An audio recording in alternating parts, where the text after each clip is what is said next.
first round leader stats. We've also got some major championship statistics that are free for you to view that cover all of the majors since the start of 2011. So it's an amazing, some of the conversion rates. Take Adam Scott, for example. I learned this a few minutes ago.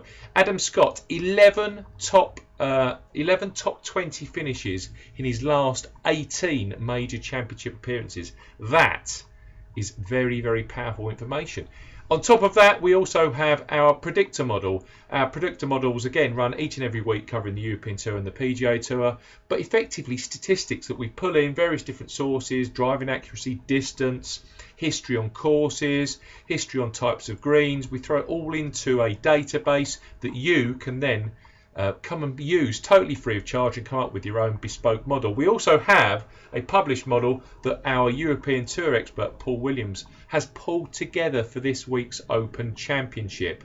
Paul always has the honour at the Open Championship, so Paul has pulled together the main tips this week, and I pulled together the support role, if you like, some alternative market bets, and also some long shots, top 10s, top 20s, and also another alternative market I might just be able to give you a sneaky look at before the end of this week's show. Okay, the 2014 Open Championship, what do we know about it? Well, it's being played at Royal Liverpool Golf Course, which is a par 72. Don't forget, not too many of the Opens are played on a par 72, and that definitely favours a certain type of player. It's around about 7,300 yards. Martin Hawtree has gone in there recently and renovated the golf course. The first hole is now renowned as being the toughest hole on the Open Rota. But, and this is the big but, there are two really key aspects to this week that Paul and myself think are absolutely absolutely critical for selecting the right players. Firstly, this course is very similar to Muirfield, as in it's a very fair test of golf. Even if you looked at Royal Aberdeen last week, which was a tough links golf course, this is tough. The rough is long. I'm sure that you've all seen the 16, 20, 23-inch rough that's surrounding all of the holes. But really, when you boil it down, the course boils down to key constituents. Firstly, the bunkering on fairways and around the greens. It's very, very harsh. You have to avoid the big pot bunkers. Secondly, though, approach shots, and Phil Mickelson has been talking about this in his interviews. It's very similar to Muirfield. Unlike Royal Aberdeen last week, it isn't such of a lottery. The approaches to the key 15, 20, 25 yards from fairway to green transition, they're very fair. They're very true, the way that the ball will feed onto the actual greens themselves. And it's been noticeable in a lot of the player interviews, they're not talking about greens. If you remember Pinehurst, the conversation at Pinehurst was all about the lack of rough, which in the end didn't really come to much. But it was all about the greens and the way that greens were repelling balls. That isn't the case at Muirfield. Birdies will be available. Accurate approach shots will yield birdies, but effectively you need strategic course management. We always say the same, and there are various different ways of playing the course. At 7,300 yards, I don't think that length is going to be overly critical. Yeah, it helps, but there's three strategies. You could, one, always fall short of the fairway bunkers, which is exactly what Tiger Woods did here in 2006 when he won the Open Championship here. Kept the ball short of the fairway bunkering, went in with longer irons, high fairway, accuracy on the fairways, and a high greens in regulation percentage, and he got the job done. That's one strategy. Two is to try and wean your way through the actual fairway bunkering, and that's more than possible. Or the third choice, the Bubba Watson choice of attack, the Dustin Johnson approach, is effectively to try and fly those bunkers and then come in with very, very short wedges, short irons, and this course could be very scoreable if you get that right. So you're going to get some players going for a more tactical approach, fewer bogeys, but effectively keeping their cards clean with a more accurate type approach. And I think you're going to get the second, more aggressive approach where people are going to be going for birdies and birdies. You're going to get risk and reward. More birdies, more bogeys, but that could ultimately lead to the best score. So that's the conundrum of this. But as ever with Open Championship golf and links golf in general, it's all about weather forecasts, and weather conditions. That's where this gets really, really interesting. Thursday, placid, no advantage, early, late tee times. That's fact. Friday, there's a front moving in. There's going to be rain. There's going to be lots and lots of wind. We're looking 15 to 20 miles an hour, could be gusting more than 20. And that makes Friday a day of survival. People, a lot of the players, they're all going to have to survive on the Friday. Survival of the fittest, it really is. And as we know, a lot of golfers don't like windy conditions, and they sure as hell don't like rain. So that's going to bring players to the top of the leaderboard that you probably wouldn't have expected, because weather can be a great leveler, but it could potentially also bring some of the real consistent strategic golfers to the top of the leaderboard. And I know that Paul's really looked at that strategy.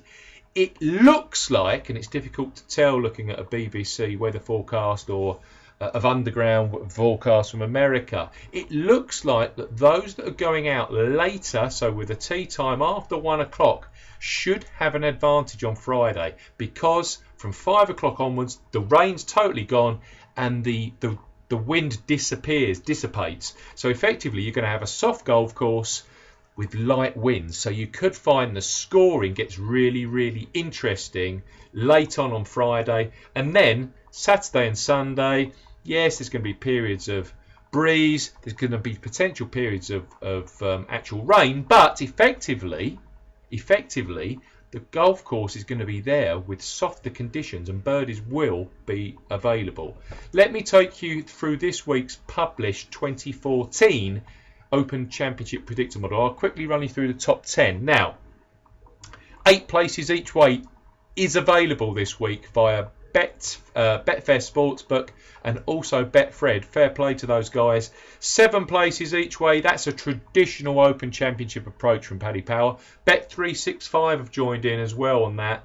£200 bonus deposit on any account opened up via golf betting system, and you can also get £250 or euros of free bets via Paddy Power. We're also doing a £50 free bet offer on Betfair Sportsbook if you fancy 8 places each way, or you can get up to £35 of free bets. £10 no deposit when you sign up via a tablet or a mobile, and then £25 of free bets on top of that on Betfred. Top 10 then. Keegan Bradley 100 to 1 with Ladbrokes at 10. 9 is Zach Johnson 50 to 1 with Ladbrokes.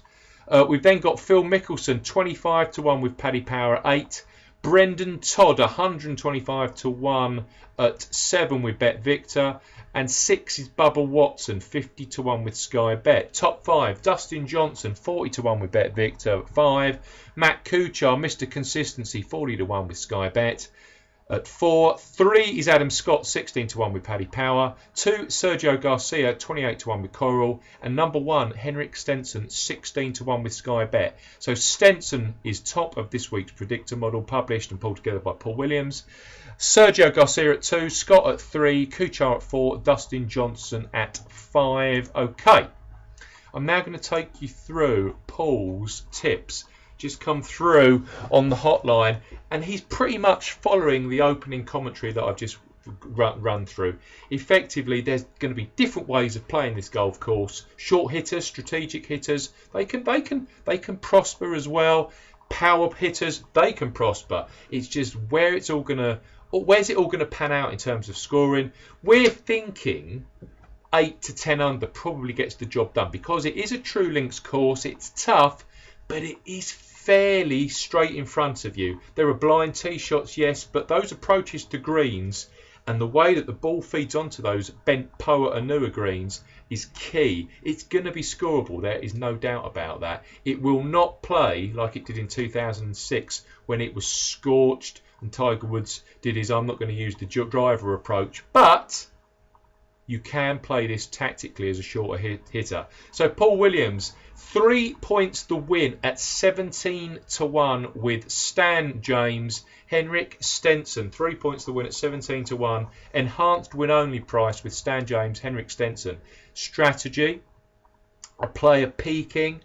a player looking for his first major championship, a player with fantastic Open Championship course form, a guy that's hitting fairways, hitting greens and putting continually better and better. Henrik Stenson, 3 points to win, 17-1, enhanced win price only with Stan James. Henrik Stenson is due a major championship, absolutely no doubts about that. And it's very, very likely that it could be this week at Hoylake. Stenson, his form is improving. He's had a slow start to the season. It's pretty much, that was pretty much going to be a red on the basis that he finished 2013 like an absolute train. Did everything he needed to. Top of the money list in the States, top of the money list on the European Tour. Stenson, though, he's really building to a crescendo. And it actually looked like in the playoff at the BMW event recently that he wasn't overly bothered that Zanetti won, but he was playing such great golf. Reminded Paul and myself of Phil Mickelson a couple of the week before he won the Scottish Open. Stenson feels that way this week. So Henrik Stenson, 3 points win, 17-1, enhanced win with Stan James. Then we've got GMAC, Graham McDowell, 1.5 points each way, 30-1, again with Stan James. You can't argue with GMAC really. 5th at Royal Lytham a couple of years ago, and 2010 US Open winner on that Pebble Beach track. Now, the Portrush, he grew up in Portrush. He loves links golf, and he always comes to the fore on tougher tests. The exact example being at Le Golf National a couple of weeks ago when he won the tournament when everyone else was going backwards on a really tough technical course. This is going to suit him. He can make birdies. He's hitting lots of greens, always hits lots of fairways, so he can avoid those bunkers. But Le Golf National, he finished third or fourth in putting average. The putter fired, and that's GMAC. He hasn't made he isn't in the automatic spots for the Ryder Cup for the European team. We know he'll get a pick, but he doesn't want that. He wants his second major, and he wants a win this week will absolutely guarantee that Ryder Cup spot, and he's gaining that momentum. He's peaking towards the end of the season. Graham McDowell, 1.5 points each way at 30-1. A very good now major championship performer. Then Ricky Fowler, a point each way at 40-1 with Bet365. Dustin Johnson, a point each way at 40-1 with Bet Victor. Fowler played brilliantly at Augusta, then surprisingly to many, including me, played brilliantly at Pinehurst. And that's the whole point with Fowler. He loves par 72s, and that's going to really stand the test of